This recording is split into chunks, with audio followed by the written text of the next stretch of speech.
Hi, I'm Candace, 31, female, and my best friend Brittany, 32, female, is awesome. We've been inseparable for over 7 years now. We met through mutual friends, and it was like we'd been besties forever. Over time, our husbands, Brad, 35, male, and Charlie, 32, male, have gotten really close too. Think double dates, weekend trips, the whole 9 yards. We really are like a little family. Brittany's seriously one of the funniest, most loyal people I know, and she always stands by me. There's just one little thing that gets on my nerves. Sometimes Brittany can be super immature and just doesn't have a filter. It's not that she means to be hurtful, but she can be totally oblivious to how her words affect people. I remember that time my sister was going through a messy divorce. Well, Brittany decided then would be the perfect moment to crack jokes about marriage. I tried hinting for her to chill, but she just kept going. It was super awkward and insensitive. Charlie was laid off last year, and it was a really rough patch for him. We were out at dinner with Brittany and Brad, and she kept bringing up how great Brad's new promotion was. I could tell Charlie was uncomfortable, but she was clueless. My mom has always been a little self-conscious about her weight. During a girls' trip last summer, Brittany made this offhand comment about my mom needing to lay off the desserts. I mean, it was out of nowhere and totally unnecessary. Another time we were hanging out at a party and one of our mutual friends confided in us that she was pregnant but nervous to tell her family. Brittany immediately blurted out, "Congratulations!" in front of everyone. Our friend was mortified. Just last week, I was super stressed about a presentation at work. Brittany's response was to tease me about being a nervous wreck, even when I asked her to stop. I get that she was trying to lighten the mood, but it didn't help the situation at all. I always used to think that Brittany's heart was in the right place. And like I said, we really are super close. We've been on some truly amazing adventures together. That weekend trip to Napa, the epic cabin getaway for Brad's birthday. We've created so many ridiculous inside jokes that no one else would understand. We're there for each other through the good and the bad, even the times when Brittany's obliviousness makes me tear my hair out a little bit. I guess that's just the way our friendship worked. But on top of that, Brittany also loves to pull what she thinks are harmless pranks. She'll say or do something totally inappropriate and then backpedal with just kidding, or it was a joke, relax. During Sarah's bachelorette party, we were all having a blast until Brittany decided to make this super loud, embarrassing toast about Sarah's exes. Okay, maybe a little funny in the right context, but that was not the time or place. Sarah ended up in tears. We were at the grocery store once, and there was a little old lady struggling to reach something on the top shelf. Instead of helping, Brittany decides it's the perfect time to loudly whisper to Brad about how short the lady is. She thought it was hilarious, but I was mortified. One time at dinner, Charlie was opening up about his anxiety, something really personal for him. Instead of being supportive, Brittany interrupts him to make this off-color joke about how anxiety is just a joke and people should get over it. It totally derailed the conversation and made Charlie shut down. We were hanging out by the pool last summer, and Brittany, out of nowhere, decided to prank me by splashing me with a huge bucket of ice water. I was wearing a new dress and had just finished my makeup. It wasn't funny, just annoying. The worst was when Brad's dad passed away. At the funeral, of all places, Brittany thought it would be a good idea to lighten the mood by telling a totally crude joke. It was so awkward and disrespectful. A few months ago, I found out that Brittany was pregnant. Now, don't get me wrong, I was super happy for her and Brad. But then she hits me with, "Don't worry, it'll happen for you soon, too." The thing is, Charlie and I have been trying to have a baby for over 2 years now. It's been this whole roller coaster of hope, disappointment, and trying to stay positive. Every month feels like a gut punch when it doesn't work out. At first, I tried to brush it off, but now it's getting harder.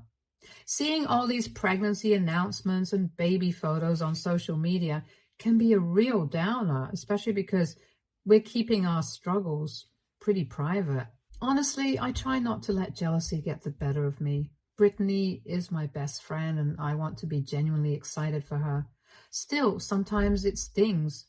After she told me about the pregnancy, I remember going home and just feeling this wave of sadness and frustration.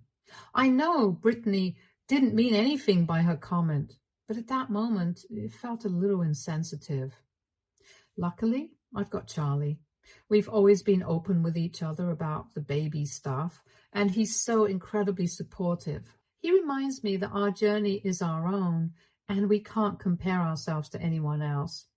Sometimes we laugh about it, sometimes we cry about it, but we always get through those rough patches together. I know that eventually it will be our turn. Until then, I'm going to focus on giving my bestie all the love and support she deserves during her pregnancy, even if it brings up some complicated emotions for me. And that's exactly what I did. I was there for Brittany every step of the way. Pregnancy can be tough, and I wanted her to know she could count on me. From those midnight runs to satisfy her weird cravings, pickles and peanut butter, anyone? To help her paint the nursery that perfect shade of yellow. I was her go-to gal. We went to all the doctor's appointments together where I think I asked more questions than she did. Pregnancy is a whole new world, and I wanted to make sure she had all the information and support she needed. And let's talk about the baby shower.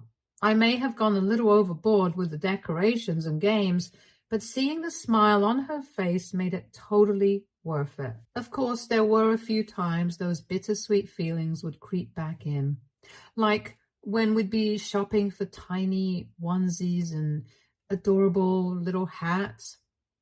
A small part of me would ache for my own future baby. But then I'd see Brittany's pure joy and those feelings would melt away. Instead, I'd focus all the love on her and the little miracle growing inside her. That's what friendship's about, isn't it? Celebrating the highs, navigating the lows, and always being there, no matter what. But the real highlight was planning her baby shower. I wanted to make it an extra special celebration. Brittany loves all things nature, so I went with a woodland theme. Think adorable little deer, owls, and bunnies everywhere. I spent weeks crafting DIY decorations, from a whimsical balloon garland to centerpieces with stuffed animals and lush greenery. The food was a total crowd pleaser. We had finger sandwiches, mini quiches, and cupcakes decorated to look like forest creatures.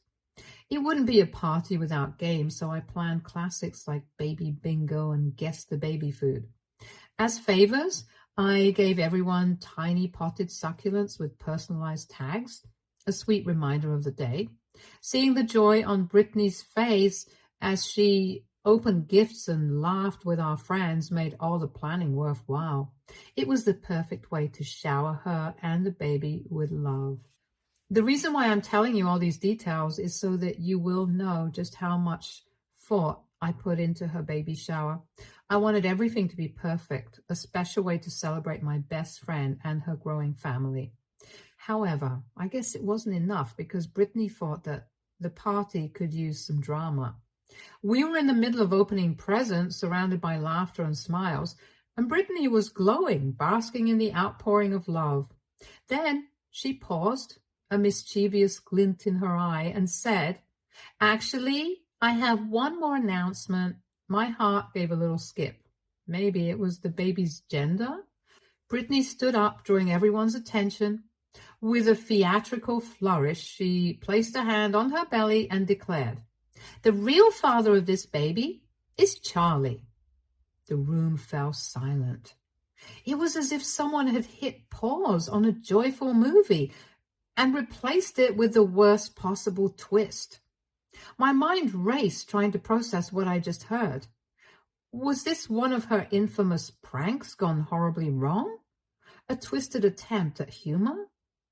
Shock turned to utter disbelief, and then a white-hot wave of anger washed over me. How could she? After everything I'd done for her, this was her way of saying thank you? My hands shook as I gripped the gift I was holding, a tiny hand-knit sweater suddenly feeling like a lead weight. The faces of our friends mirrored my shock and confusion. It was humiliating, a betrayal so deep it cut to my core. Charlie, who had been quietly beaming at his wife moments before, looked completely blindsided. I desperately wanted the floor to open up and swallow me whole. The baby shower I'd poured my heart into had become a cruel joke, and I, somehow, was the punchline. She continued elaborating on a supposed affair with Charlie, how they'd fallen in love and dreamt of starting a family together. Brittany, stop! I finally managed to speak, my voice trembling. This isn't funny. But she just smiled, her eyes gleaming with a strange satisfaction. Oh, lighten up, Candace. It's just a joke. My blood boiled. A joke? I spat. You humiliate me, betray me in front of our friends, and you call it a joke? She tried to brush it off, but I wasn't having it. You've been planning this, I accused her. You wanted to hurt me. A wave of nausea swept over me as realization dawned. Had the immature jokes and the insensitive comments always been more calculated than I thought? Her smile finally wavered. Don't be ridiculous, she mumbled, but her defensiveness confirmed my suspicions. The joyful atmosphere of the baby shower was completely shattered. Confused whispers filled the room, and I saw the looks of pity and judgment directed towards me and Charlie. The betrayal was unbearable. All these years of friendship, the trust I had in her, now felt like a cruel lie. But even as I confronted her, a greater storm was brewing. Brad, always the quiet, steady one, finally erupted. Done. I'm done.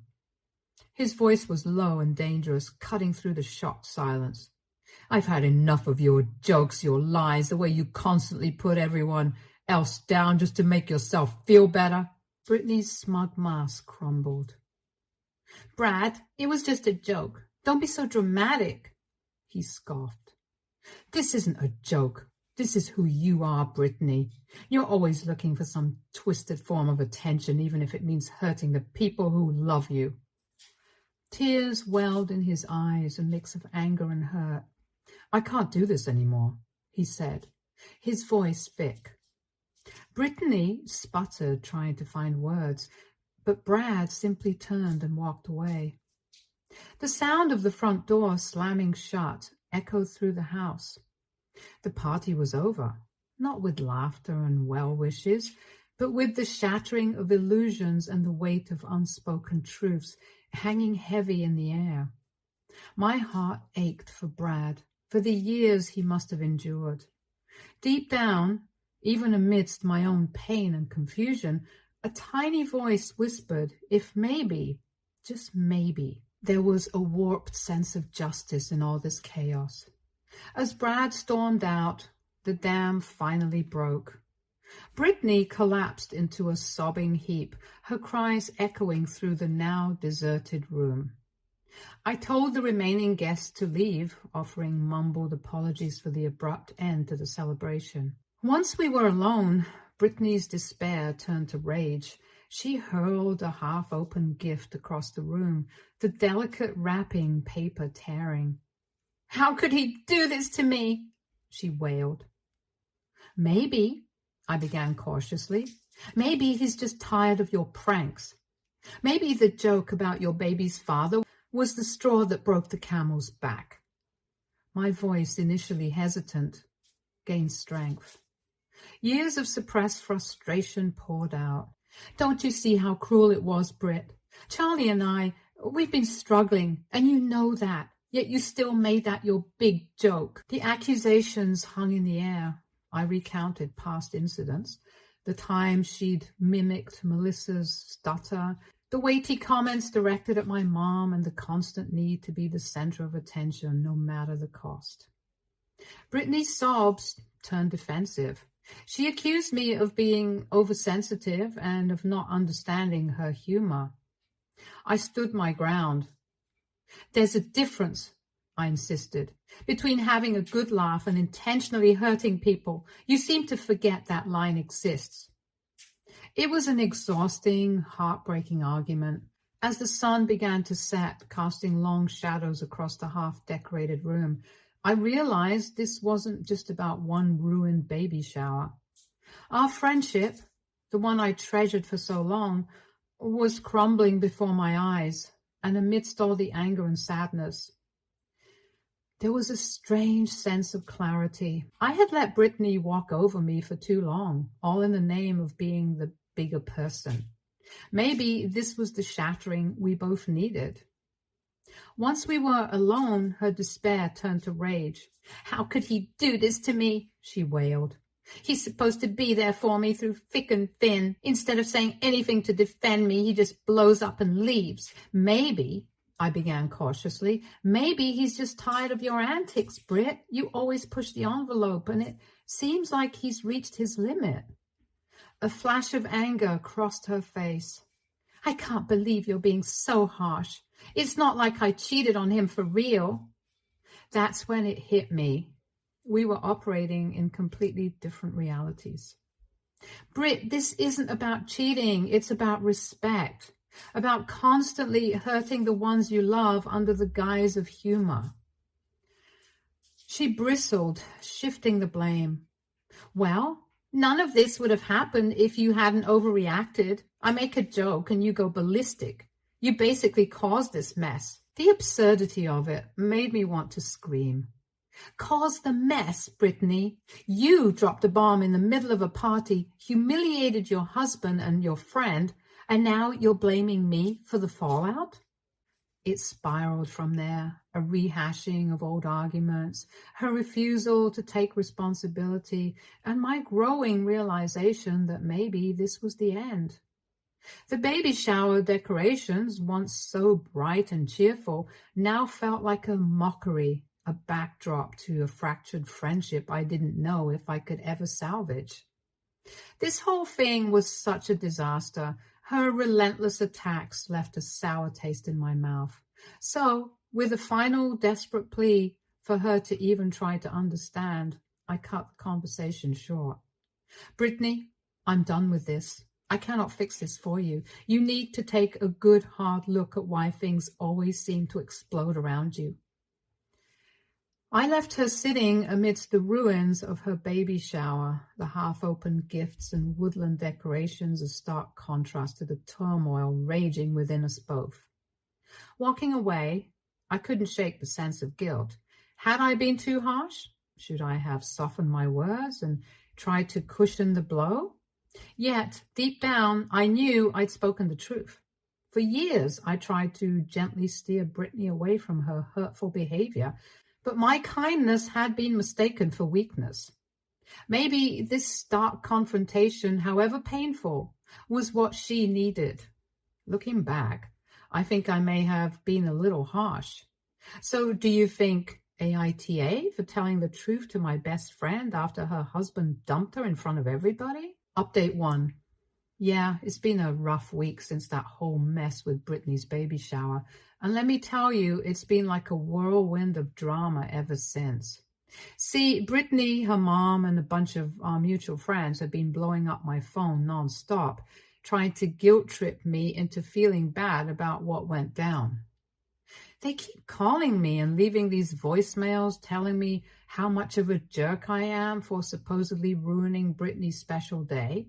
They say things like, you should have been more understanding, Candace. Brittany's pregnant, her hormones are all over the place, and you should have cut her some slack. But you know what? I'm not buying it. Because here's the thing, Brittany's behavior wasn't just a one-time thing brought on by pregnancy hormones. She's been pulling this kind of crap for a long time now, and I'm just not willing to put up with it anymore. The voicemails they leave are just dripping with passive aggressiveness. It's like they're trying to make me feel guilty for standing up for myself and calling out Brittany's unacceptable behavior. But I refuse to be manipulated into thinking I did something wrong when all I did was stand up for myself.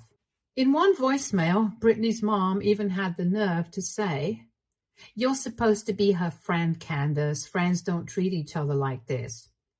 But you know what? Friends also don't lie and spread hurtful rumors about each other. Yet that's exactly what Brittany did to me.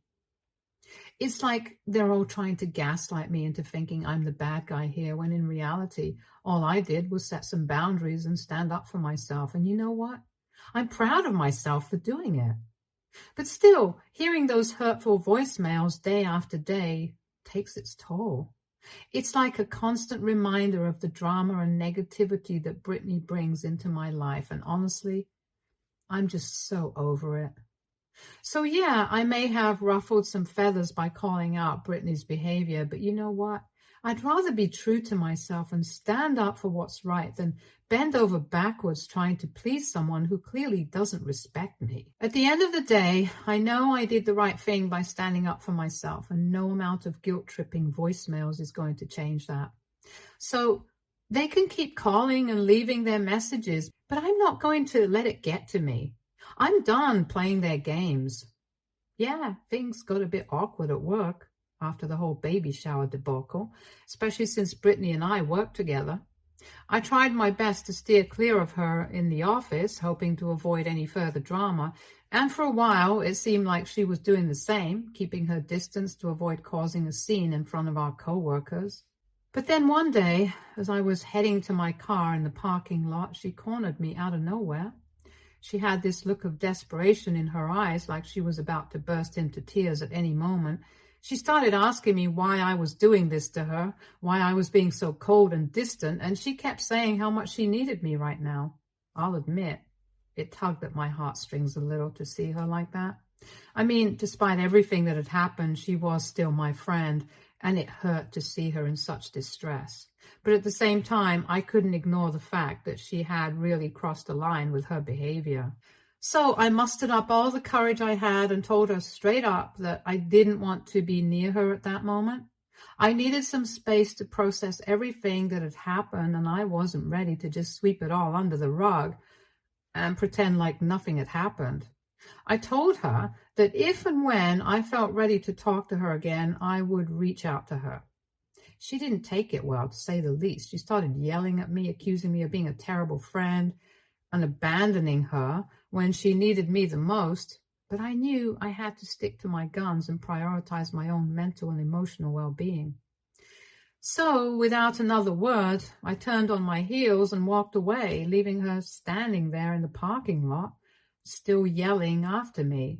It was tough, I won't lie, but sometimes you have to put yourself first and do what's best for you, even if it means hurting someone else in the process. And as I drove away, I couldn't help but feel a sense of relief wash over me. It was like a weight had been lifted off my shoulders. Knowing that I had finally stood up for myself and set some much-needed boundaries, it was a small victory, but it was mine, and I was proud of it. Update 2. Then, a few days later, my phone rang. It was Brad. He asked if he could meet Charlie and me for dinner, saying there were things he needed to tell us. Sitting across from him at the restaurant that night, I finally got the whole story, and it was worse than I'd ever imagined. See, we all knew that Brittany had a tendency to speak without thinking, but what we didn't realize was just how cruel she could be to Brad behind closed doors. It was like peeling back the layers of an onion. The more we talked, the more we uncovered about their relationship. One instance that really stuck with me was when Brad opened up about how Brittany would constantly belittle him in front of their friends. She'd make snide remarks about his job, his hobbies, even his appearance, all under the guise of joking. But it was anything but funny. It was downright hurtful. Then there was the time when Brittany completely dismissed Brad's feelings during a difficult period at work. Instead of offering him support and encouragement, she brushed off his concerns and told him to suck it up. It was like she didn't even care about his well-being, which is just plain cruel if you ask me. And let's not forget about how Brittany would always find ways to undermine Brad's confidence. Whether it was making backhanded compliments about his abilities or constantly comparing him to other guys, she never missed an opportunity to chip away at his self-esteem. It was like she took pleasure in seeing him doubt himself, which is just messed up. But perhaps the most heartbreaking part was when Brad confided in us about how Brittany would manipulate him emotionally. She'd use guilt trips and ultimatums to get her way, making him feel like he was walking on eggshells around her. It was like he was constantly tiptoeing around her, afraid to set her off, and that's no way to live. As Brad shared more and more about his experiences with Brittany, it became painfully clear that their relationship wasn't as picture perfect as it seemed on the surface. Behind closed doors, there was a whole other side to Brittany, one that was manipulative, controlling, and downright cruel. Listening to Brad's stories was a real wake-up call for all of us. It made us realize just how toxic Brittany's behavior had become and how much it was affecting Brad's mental and emotional well-being. And it also made us realize that something needed to change, and fast. Well, buckle up, because there's more drama from Brittany's end. So get this, he pulls this stunt where she fakes an emergency just to get me to come over to her place. I mean, seriously? Who does that? She calls me up, sounding all panicked and saying she's going into labor and Brad's nowhere to be found. Of course, I freak out and rush over to her place without even thinking twice. I mean, what kind of friend would I be if I didn't go to her aid in a situation like that? But guess what? When I get there, she's totally fine, like not even a hint of labor pains in sight. She just shrugs it off and says, "They were fake contractions." Can you believe it? I was so mad I could have screamed. I mean, who in their right mind pulls a stunt like that? It's not funny, it's not cute, it's just plain manipulative. And the fact that she would stoop so low just to get me to come over and talk to her is beyond messed up. At first, I was ready to storm right out of there and never look back. But then she starts laying on the guilt trip, begging me to stay and talk things out. And I'll admit, I caved. I mean, she had all my favorite food laid out and my favorite beverage. It's like she knew exactly how to reel me back in. But even as I sat there munching on my favorite snacks and sipping on my favorite drink, I couldn't shake the feeling of anger and frustration bubbling up inside me. How could she think it was okay to manipulate me like that? And what was she hoping to accomplish by doing so? She finally apologized to me. She actually admitted that she knows she has this habit of speaking out of turn and can be, well, a bit much sometimes. It was like a tiny glimmer of self-awareness from her, which I'll admit took me by surprise. I told her that it's a good start to admit it, but just saying sorry isn't enough to fix everything. I mean, if she really wants to have people stick around in her life, she's got to change her behavior, plain and simple. And I wasn't going to sugarcoat it for her. But then she drops this bombshell on me. She says she's willing to go into therapy to work on herself. I mean, I got to give her credit for being open to getting help, but I wasn't about to jump in the middle of all that drama. No way. She practically begged me to talk to Brad for her, saying she had no way of reaching him since he wasn't picking up her calls. But considering everything Brad told me about how she's treated him, I highly doubted he'd be eager to chat with her anytime soon. Still, I told her I'd talk to Brad and see if he's open to having a conversation. I mean, I couldn't just leave her hanging like that, even if I was still pretty ticked off about the whole fake labor thing. So with that, I made my exit. I had to get out of there before I lost my cool again. But as I walked away, I couldn't help but wonder if Brittany was serious about wanting to change. I mean, therapy was a big step, and if she was willing to take it, maybe there was hope for her after all. But at the same time, I wasn't about to hold my breath. After everything that had happened, I wasn't sure if Brittany was capable of real change, but I guess only time will tell. And in the meantime, I had my own well-being to focus on. Update 3. Hey everyone, it's been 2 months since I last filled you in. Brittany finally had her baby girl, Elizabeth, or as they like to call her, Lizzie. And let me tell you, she's absolutely adorable. I went to visit Brittany and Lizzie a few days after she was born, and I gotta say, it was nice to see them both doing well. Brittany seemed genuinely happy, and you could tell she was completely smitten with her little bundle of joy. It was a refreshing change from all the drama we've been dealing with lately. But here's the really surprising part. Brittany and Brad are actually working on their marriage. Yeah, you heard me right. They're in couples therapy trying to mend things and move forward together as a family. And while they still have a long way to go, I gotta give them credit for putting in the effort. I've noticed some changes in Brittany since Lizzie was born too, like she's actually making an effort to think before she speaks, which is a huge step in the right direction for her. And she's been more mindful of Brad's feelings too, which is definitely a good sign. For instance, the other day I saw her bite her tongue when Brad was talking about something he was passionate about instead of cutting him off like she usually does. It may seem like a small thing, but for Brittany it's a big deal. It shows that she's really trying to be better, not just for herself, but for her family too. And get this, she's been making an effort to communicate more openly and honestly with Brad, which is something they've struggled with in the past. I mean, they're not exactly having heart-to-heart chats over candlelit dinners just yet, but they're taking baby steps in the right direction, and that's what counts. I think becoming a mom has really changed Brittany in a lot of ways. It's like having Lizzie has given her a new perspective on life and made her realize what's truly important. And while she's still got a way to go, it's optimistic that she's on the right path. Of course, only time will tell if Brittany can truly turn things around and be the partner and mom that Brad and Lizzie deserve. But for now, I'm just happy to see them making progress and moving forward together as a family. Who knows, maybe there's hope for them yet. Stay tuned for more stories from Argo